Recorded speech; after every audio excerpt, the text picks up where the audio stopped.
Abra a tua Bíblia, Isaías 55.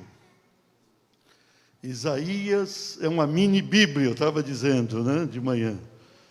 Os primeiros capítulos trata a respeito de Israel, os últimos a respeito dos gentios, da salvação.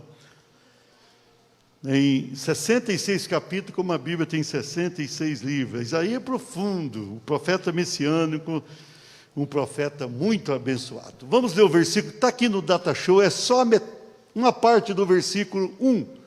Vamos ler junto? Diga assim, vamos lá juntos? A todos vós, os que tendes sede, vinde às águas. Convite maravilhoso de Deus por meio do profeta. Deus vai usar o profeta de uma forma excepcional. Vai convidar todos que têm sede para vir a Ele, para tomar, para saciar. A graça de Deus é tudo que precisamos, irmãos. Ai do mundo se não fosse a graça de Deus. Na mensagem da manhã, na introdução, enfatizei muito isso. O ser humano, desde o princípio, pecou. Adão e Eva poderiam ter optado por não pecar. Eles não tinham qualquer tentação tão irresistível assim, mas pecaram. A partir dali, o ser humano pecou. A própria nação de Israel, separada por Deus, por meio da qual viria o Salvador do mundo, pecou muitas vezes. Quando Jesus veio, rejeitou Jesus, vivendo uma religiosidade hipócrita. Então, a graça, o que é graça? Um favor que ninguém merece. Se estamos aqui nessa noite salvos, nós devemos glorificar demais o Senhor, porque ninguém merece a salvação. No entanto, nós a temos. O Senhor nos salvou de uma forma linda e maravilhosa. Um dia o Senhor chegou para você, Ele tocou no teu coração e falou: vem para cá, vinde às águas, vem para cá, vem tomar dessa água, vem para mim. O Espírito Santo olhou para o teu coração e Ele viu uma boa probabilidade de conceder ao teu coração a sua graça. E Ele o fez. E Ele te trouxe. E você está aqui na presença dEle. Esse capítulo é lindo, é maravilhoso, porque vai tratar aqui da salvação dos gentios. A salvação do povo de Israel sempre teve uma prioridade, especialmente no Velho Testamento. Mas o grande plano de Deus era salvar a todas as nações. Sempre Deus quis salvar. Quando falou com Abraão, falou assim: em ti serão benditas todas as famílias da terra. Isso, no sentido muito amplo, significa todas as nações da terra. O objetivo era salvar as nações. Deus queria que Israel testemunhasse com graça e poder a sua salvação. Israel não conseguiu fazer isso. Então o capítulo todo trata de uma maneira especial dessa graça que abençoa. Eu preguei a primeira parte dessa mensagem, eu vou apresentar o tema e vou falar em 1 minuto que eu preguei de manhã. Diga assim: a graça abençoadora do Senhor. Por que abençoadora? Porque é tudo para você. Se você é salvo, é por causa da graça. Esta graça te abençoou. Esta graça te libertou. Esta graça te salvou. Esta graça te renovou. Essa graça mudou a tua história. É a graça de Deus. É o favor do Senhor. É a misericórdia divina. Na parte da manhã eu ministrei a graça abençoadora do Senhor. Primeiro, sacia.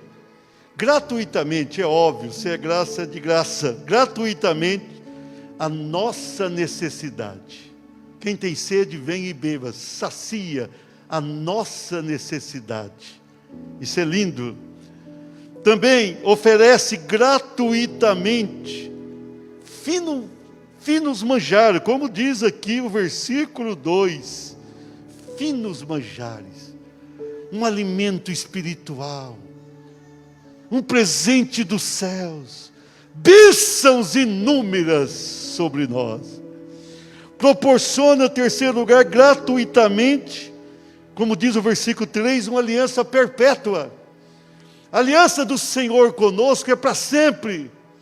Então, em razão disso, somos abençoados continuamente pelo Senhor. Em quarto lugar, eu ministrei que essa graça concede gratuitamente o Messias soberano. O Messias significa ungido, uma palavra de origem hebraica, que tem o mesmo sentido de Cristo, de origem grega, que significa ungido. Então, ungido foi enviado. Jesus foi enviado para ser o sacrifício em nosso favor. E Ele nos concedeu de graça todas as bênçãos que nós podemos e devemos receber do Senhor. Amém? Agora eu quero ministrar a segunda parte dessa mensagem, a graça abençoadora do Senhor, com base nos demais versículos. Eu ministrei do versículo 1 ao 4 de manhã. Diga assim: oportuniza a salvação das nações. Olha o versículo 5. Eis que chamará a uma nação que não conhece. É lindo, né? Vai chamar uma nação que não tinha a ver com Deus. Até então Israel tinha um relacionamento íntimo com Deus. Agora Deus vai chamar os gentios. E uma nação que nunca te conheceu, correrá para junto de ti, por amor do Senhor teu Deus, e do Santo de Israel Jesus, porque este te glorificou. Queridos, essa graça abençoadora deu a oportunidade de ímpios gentios se aproximassem do Senhor. Isso aqui é um tesouro extraordinário. Quando, no Velho Testamento, Deus trabalhava com Israel, as demais nações eram chamadas de gentes, ou gentios, gentes. As demais nações estavam longe da bênção do Senhor. As demais nações eram até mesmo desprezadas por Israel. Israel procurava não ter nenhum contato com outras nações. Os considerava pessoas impuras, pessoas sem Deus, pessoas sem esperança. Era algo profundo e terrível. Os gregos, quando se aproximavam de um judeu, o judeu mantinha a distância dele, a não ser que ele se convertesse e tornasse-se um prosélito, e rejeitasse toda a vida pagã, e passasse a cumprir todos os rituais judaicos. Então ali o que importava era Israel. Até hoje, quando você vai a Israel, ainda tem isso, né? 2000 anos depois, não é nada fácil ali para quem não é judeu. Então veja bem, as nações estavam perdidas. O Egito sem bênção, a Síria sem a presença de Deus. Você imagina a Itália, a Grécia, eram nações sem esperança. Não havia muito para se fazer. Deus sempre quis salvar a todos, porém Israel não pregava. Você lembra bem quando Deus enviou Jonas para ir a Nínive, a capital da Assíria, não é Síria, a Assíria, E Nínive era uma cidade terrível, muito pecaminosa. O Jonas fugiu da presença de Deus, foi para o navio, houve uma maldição. Ele falou: eu sou o culpado dessa tempestade, me joga no mar. Ele foi jogado no mar, uma baleia o pegou. Ele passou por tudo aquilo porque ele não queria de forma alguma pregar para os gentios. Ele não queria que aquela nação se convertesse. Que aquela cidade, aquela capital de um reino, a Síria foi um reino muito forte à época. Mas Jonas não queria pregar de forma alguma. Ele acabou indo para o fundo do mar. Ficou ali no ventre de uma baleia. 3 dias ali, numa situação inusitada. Mas ele se sentia melhor lá do que pregando. Mas a baleia o jogou fora, era um plano de Deus. E ele resolveu pregar. Você já viu alguém pregar e torcer para as pessoas não se converter? Ele ia pregando, e dentro de tanto dia, a maldição virá e todos vão morrer. Ele ia pregando e pensando: esse é um povo maldito, não vai converter mesmo. E ele saiu pregando pela cidade, ele foi saindo, ele foi pregando. Quando ele acabou de pregar, o rei convocou o povo para uma consagração, para um jejum. Determinou que até os animais não comessem nada naquele dia. E houve um arrependimento. E aquele povo se quebrantou. E Jonas, quando viu aquilo, ele poderia ter se alegrado muito. Aí ele ficou abatido. Ele chegou para Deus, ele deitou debaixo de um zimbro. Ele falou assim: Senhor, eu quero morrer. Eu sabia que o Senhor é misericordioso. Eu sabia que não ia dar certo. Eu ia pregar, esse povo ia converter. Você veja o quanto ele não esperava a salvação. Ele pregou e deu certo a mensagem, todos se quebrantaram. Mas ele não queria, ele preferia a morte de ver tudo aquilo. Por quê? Porque o judeu olhava para as demais nações e falava: isso é um povo pecaminoso. Mas agora a graça, ela oportuniza as nações a salvação. Se não fosse a graça, os brasileiros como nós o somos, de forma alguma nós estaríamos aqui adorando ao nosso Deus, glorificando ao Senhor.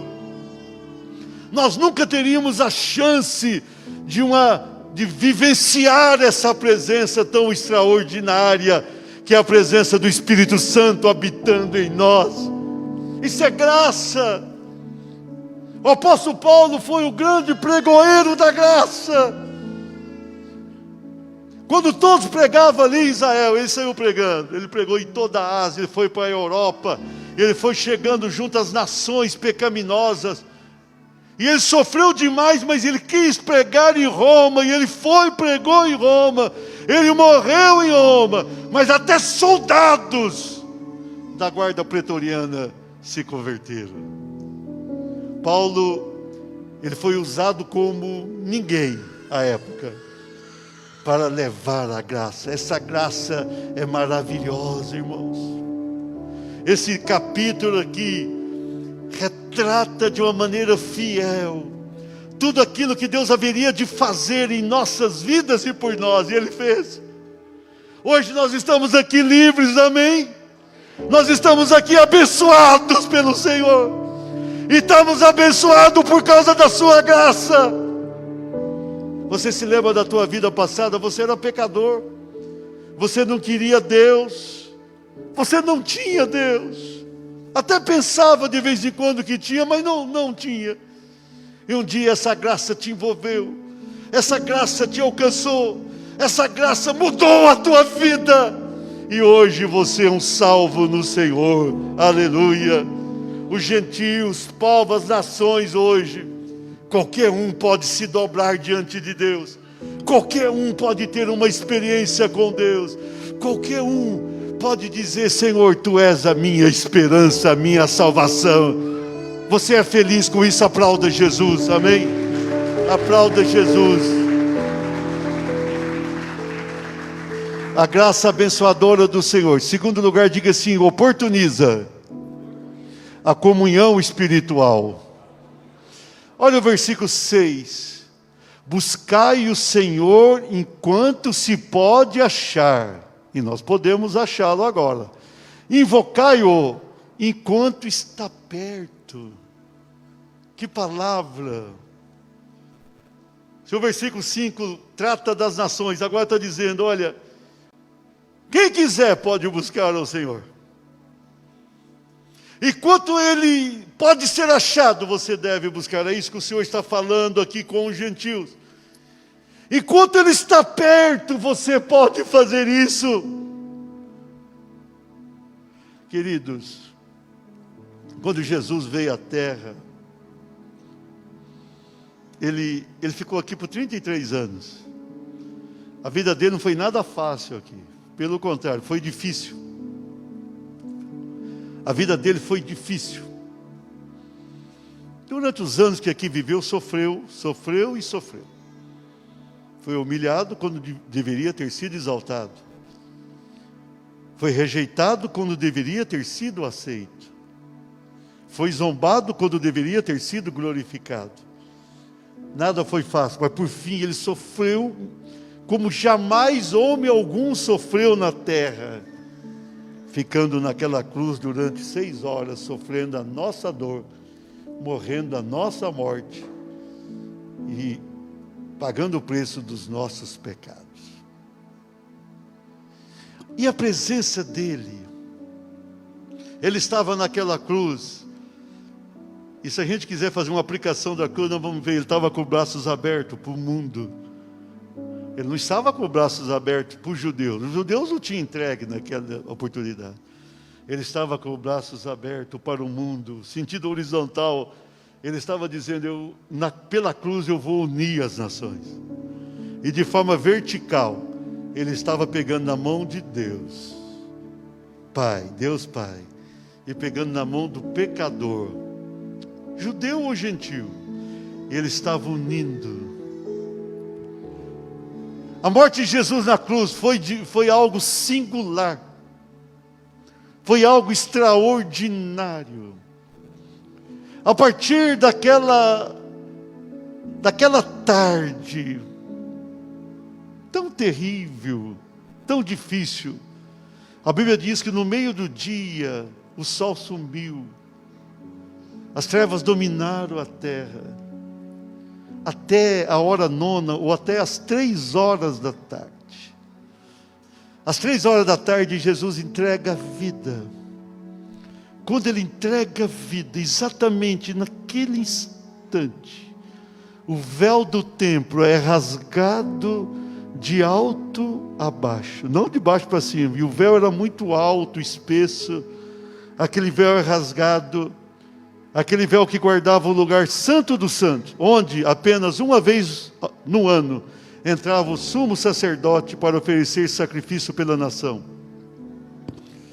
Aquele véu foi rasgado e Jesus oportunizou a todos nós a possibilidade de uma íntima comunhão com Deus. Pensa bem, gentios como somos, outrora rejeitados, renegados, considerados pessoas inferiores, hoje nós podemos entrar no Santo dos Santos, pela graça, e nós podemos ter íntima comunhão com Deus, nós podemos vivenciar tudo de bom que Deus tem para nos oferecer. Muitas vezes a gente aproveita pouco de Deus. Eu disse até uma coisa de manhã, Deus nos oferece tanto, tanto, tanto, tanto, e a gente muitas vezes fica na periferia disso tudo. A gente vai pegando algumas migalhas, a gente vai recebendo pouca coisa de Deus, mas o Senhor falou assim, eu vim para que tenham vida, e a tenha com abundância. João 10:10. O ladrão vem para matar, roubar e destruir, vírgula, ele vai até essa vírgula, mas Jesus falou assim, eu vim para que tenham vida, e quem se converte tem vida. Mas ele vai além, vida com abundância. O que é vida com abundância? É vida cheia da presença de Deus, é vida cheia de bênçãos, é vida repleta de coisas lindas. Deus lá dos céus, Ele tem um tesouro maravilhoso para cada um de nós. Ele tem inúmeras bênçãos para nos conceder. Nós não podemos viver uma vida espiritual qualquer, porque isso é um desperdício. Nós precisamos subir os degraus da fé, e precisamos alcançar e vivenciar o melhor de Deus. Deus tem coisas lindas para a tua vida. A graça do Senhor proporciona isso para você. Você pode alcançar coisas que jamais pensou. Mas o que é isso? É ficar rico? Não exatamente. Eu vou falar de alguma coisa na última divisão. Mas Deus tem coisas espirituais, manjares. Deus tem coisas lindas. Deus tem coisas boas para nos dar. A gente estava cantando há pouco do louvor e começamos a sentir a presença de Deus. Isso é graça. Quando a gente chega à presença de Deus e começa a sentir Deus, isso é graça. E à medida que a gente vai tendo essa comunhão íntima com Deus, isso é graça. E a gente pode começar a sentir o Senhor. Você pode sair dessa dimensão natural, e você pode entrar numa dimensão espiritual, e você pode começar a vivenciar aquilo que jamais imaginou, e você pode começar a sentir a presença do Senhor em tua vida. Você pode provar muito mais que já provou até aqui. Você não precisa aceitar pouco. Você tem que chegar para Deus e falar: Senhor, eu quero ser cheio da tua presença, amém. Eu quero ser cheio do teu Espírito, amém. Eu quero ser cheio da tua unção, amém. Eu quero sentir o Senhor na minha vida. Este caminho está aberto pela graça, está aberto. É só você andar por ele. É só você vivenciar aquilo que Deus tem para você. Aplauda o Senhor.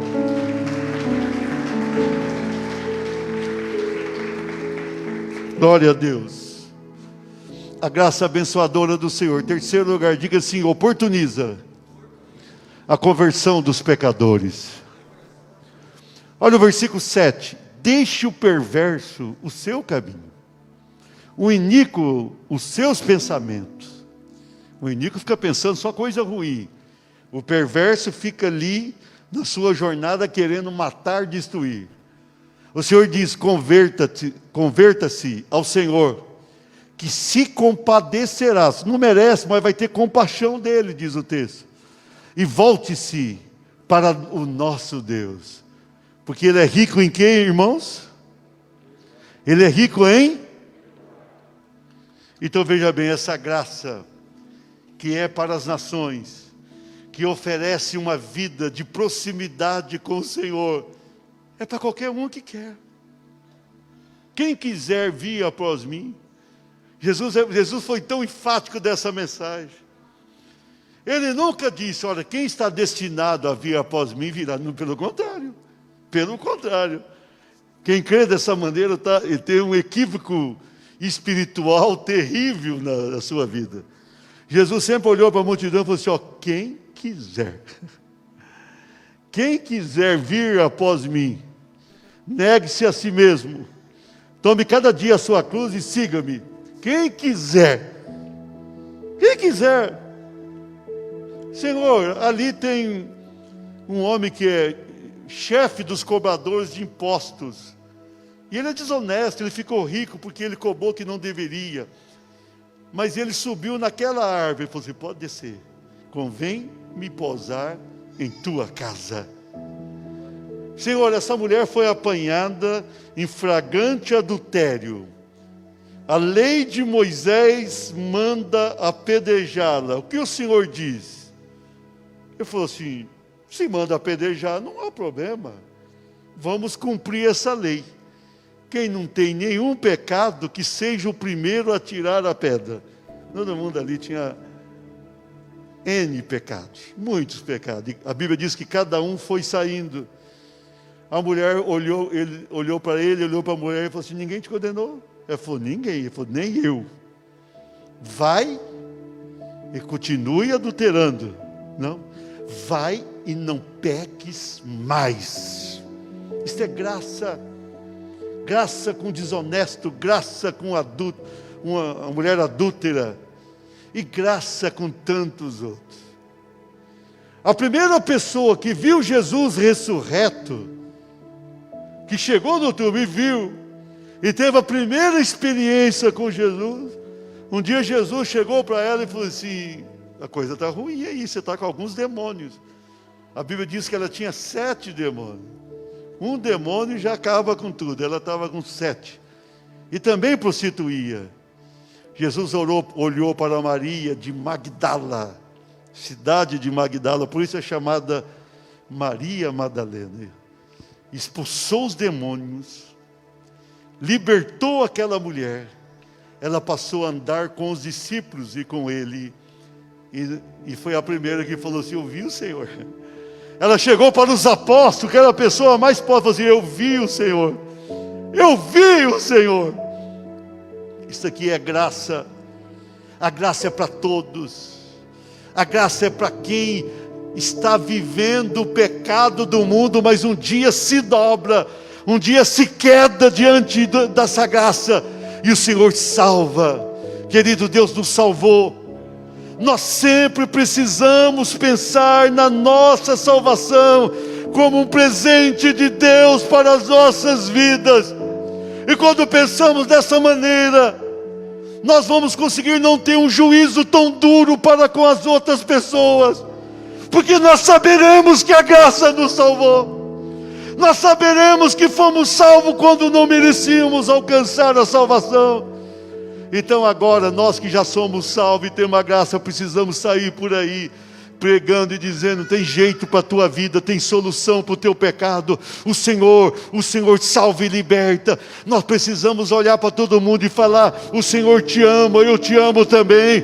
Nós precisamos ajudar o pecador a se aproximar do Senhor, e a graça vai tomar conta da sua vida, e essa pessoa será salva e liberta. Porque o Senhor veio para os pecadores, e nós pecamos muito, nós alcançamos esse Deus Redentor, o Espírito Santo. Então quando o penitente, aquela pessoa que se arrepende, aquela pessoa que se quebranta, vem, o Senhor salva. Essa graça é para pecador. Interessante, tem vezes que tem pessoa que olha para alguém na rua e fala: esse não tem jeito, viu? Sabe aquele vizinho teu que ninguém suporta? Tem jeito. Dá um pulinho na casa dele e fala assim: Jesus te ama, tem jeito. Aquela pessoa no seu trabalho que é rejeitada por todos, se você levar a palavra, aquela pessoa poderá estar aqui.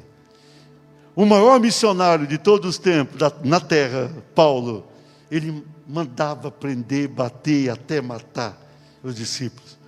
E depois se tornou o grande Paulo. Era o Saulo.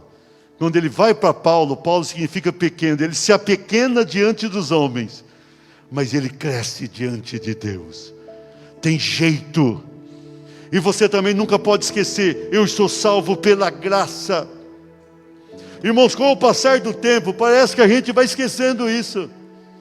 E muitas vezes o orgulho tenta entrar em nossos corações. E a gente parece que tem reações duras para com aqueles que não são salvos. Não podemos fazê-lo, porque fomos alcançados pela graça. E devemos ter a convicção de que essa graça pode alcançar qualquer um. E essa graça fará isso por meio de você. Aplauda o Senhor.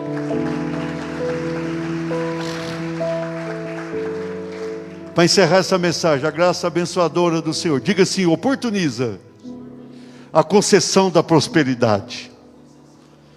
Aqui esse versículo diz assim, o 11: assim será a palavra que sair da minha boca, não voltará para mim vazia. Interessante, quando você prega a palavra, aquela palavra tem algum efeito. Quando você fala de Jesus para alguém, a pessoa pode até dizer rejeito, mas vai ter algum efeito. A Bíblia diz que ela não volta vazia, algum fruto ela terá, mas fará o que me apraz, diz o Senhor, e prosperará naquilo para que a designei. Muitas vezes Deus está te usando para falar com alguém e você nem está percebendo. No versículo 12 diz: saireis com alegria, e em paz sereis guiados. Olha, irmãos, olha o liberto aqui. A pessoa vive uma vida ruim, sente-se sempre mal, angustiado, e a Bíblia diz, saireis, vocês vão sair dessa situação terrível, e vão sair com alegria, e vão sair com paz, e essa paz vai guiá-los. Olha agora, os montes e outeiros romperão em cânticos. Você já viu montes e outeiros cantar? É isso mesmo, diante de vós, e todas as árvores do campo baterão palmas. É um poema, nosso Deus é poeta também. O que isso significa é o seguinte: Deus preparou uma salvação para os gentios, e o Senhor abriu o caminho da comunhão com o Pai. Ele oportunizou isso a qualquer um que queira. E agora, esse texto nos fala da possibilidade de uma grande prosperidade, inclusive material. Interessante isso. Aqui, espiritual, já falamos na mensagem da manhã, e um pouco hoje à noite. Mas até mesmo a vida material. Você já pensou isso aqui? Os montes outeiros romperão com cântico diante de vós, e todas as árvores do campo baterão palmas. O que está dizendo é o seguinte: quando alguém recebe essa graça, Deus abre portas, Deus abençoa o campo, Deus abençoa a produção, Deus age por nós, e Deus nos leva a prosperar, mesmo em tempo de pandemia. Estou te falando, quando terminar essa pandemia, eu profetizo sobre a tua vida, você estará melhor do que estava. Por quê? Porque as árvores vão bater palmas, ali canta, zaia, xibiri canta. Receba aí, hein? Receba aí para a tua vida essa bênção, receba. Essa bênção, o mal não vai te pegar. Pastor, o Covid vai me pegar? Não vai. Pastor, eu vou empobrecer? Não vai. Pastor, mas eu não estou ganhando dinheiro. Deus vai multiplicar lá na frente. Quando terminar isso, você vai ver as árvores batendo palma e cantando. Você vai ver a prosperidade chegando, porque a graça te abençoa. Nós não somos um povo derrotado, nós somos um povo de Deus, agraciados pelo Senhor, visitados pelo Espírito Santo, habitados por esse Espírito. Então Deus irá à nossa frente. Daqui a pouco isso vai passar. É lógico que vai passar. Tudo tem começo, meio e fim. Está no meio, o fim está chegando. Isso vai passar. E aqueles servos e servas de Deus que confiam na palavra, olha aqui, vocês vão ver as árvores do campo batendo palmas.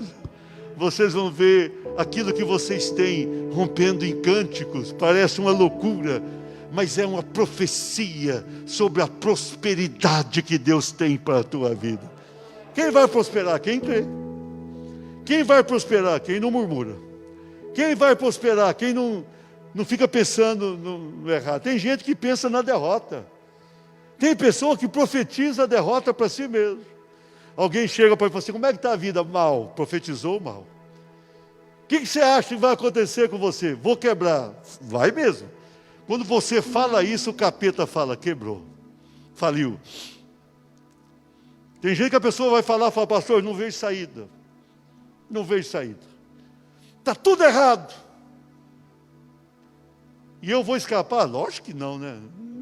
Nem você vê saída, como é que eu vou ver por você? O que eu tenho que fazer? Tem que enxergar as árvores batendo palmas. Tem que enxergar as árvores cantando.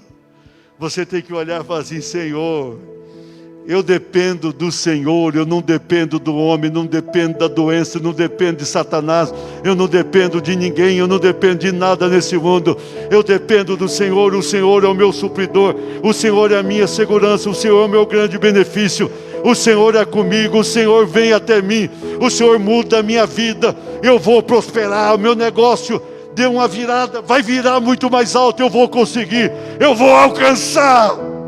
Diga assim: eu vou vencer. Diga assim: eu vou prosperar. Diga assim: eu vou melhorar.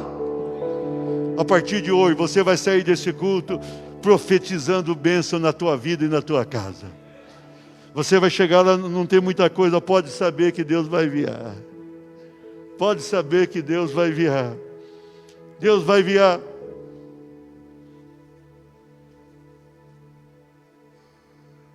Queridos, Deus supre as necessidades de quem nele crê. Então essa graça é grande demais. Eu estou concluindo essa palavra, eu quero que você deixe essa palavra entrar. Nós vivemos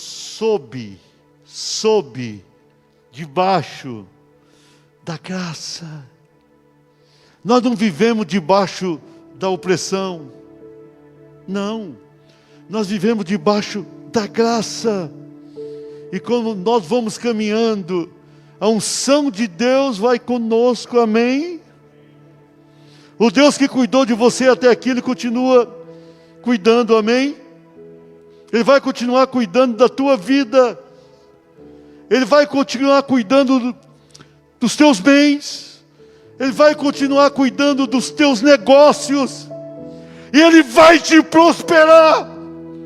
Mas você tem que profetizar isso. Quando você olhar lá na conta bancária, está zerado. Você fala, está zerado hoje. Você fala para o gerente, você vai ver amanhã. Ah, você vai ver o que vai acontecer. Quando alguém te cobrar, fala assim, eu estou te cobrando, você não tem dinheiro. Você pensa que eu não tenho. Eu tenho uma poupança celestial. Como é que chama? Qual é o banco? Graça de Deus. E esse banco é bom, é bom. Esse banco resolve. O que vai acontecer com você? Eu vou ficar melhor do que eu estava no passado. Mas você piorou muito, você pensa que eu piorei. Isso aqui é uma ilusão de ótica. Você pensa, Deus está comigo. Eu estou encerrando, quando a gente olha para Abraão, quando tudo parecia que Abraão tinha perdido tudo e foi ao Egito, ele voltou e ficou muito mais rico. Quando Isaac estava ali tentando fugir para o Egito, eu preguei há pouco tempo isso, ele parou em Gerar, no meio dos filisteus. A Bíblia diz que ele lançou a semente, o pastor Rodrigo pregou sobre a semente. Ele lançou a semente produziu 100 vezes. Ele lançou um, deu 100. Então Deus prosperou, Deus prosperou, Deus prosperou, Deus prosperou. Deus é bom, amém? Deus prospera, amém? Deus faz maravilhas, amém? Nós precisamos confiar no Senhor. Nós precisamos acordar de manhã e falar assim, aparentemente não tenho nada, mas na verdade eu tenho tudo. Eu tenho o Senhor, eu tenho a graça, eu tenho o favor, eu tenho a bênção, eu tenho alegria, eu tenho paz, eu tenho uma grande colheita para fazer. Fique de pé e aplauda o Senhor. Receba a salvação, tenha comunhão, receba o perdão, tenha a prosperidade. Glória ao nome do Senhor. Quero abençoar você. Vou até descer aqui.